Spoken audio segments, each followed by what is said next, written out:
દર્શક મિત્રો, agri hold T education Gopal Thakor ચેનલની અંદર આપનું હાર્દિક સ્વાગત કરવામાં આવે છે. હું આજે આવ્યો છું વડા ગામના એક સચિન કુમાર રમેશજી ઠાકોરના પ્લોટની અંદર જીએસ મેથની અંદર કે જે કઈ રીતે આપણે જીએમએસનું ક્રોસિંગ કરે છે અને કઈ રીતે બિયારણનું ઉત્પાદનથી લે છે તેના વિશે આપણે માહિતી પૂરી પાડીએ છીએ. તો આપણે જોઈએ છીએ કે કઈ રીતે નળનું આ તેમના હાથમાં જે છે એ નર છે. ભાઈ નર જે છે તે આપણે ફૂલની અંદર ઘસી અને તે ઉત્પાદન લેવામાં આવે છે. તો આપણે ઘસીએ ભાઈ કઈ રીતે આપણે તેનું ક્રોસિંગ કરી શકીએ.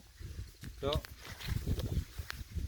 આ ફૂલ હોય છે તેની આ પાંદડી હોય છે તોડી નાખવાની હોય છે અને કરીની આ ચારે કોરે આ નર ઘસવાનો હોય છે, જેથી આ જે કરી હોય છે તે છોડ ઉપર એમને એમ બાજી અને આ રીતના ઝીંડવાઓ તૈયાર થઈ જતા હોય છે. તો જે બિયારણના રૂપમાં નવી વેરાયટીની સાથે તે બહાર પડતા હોય છે.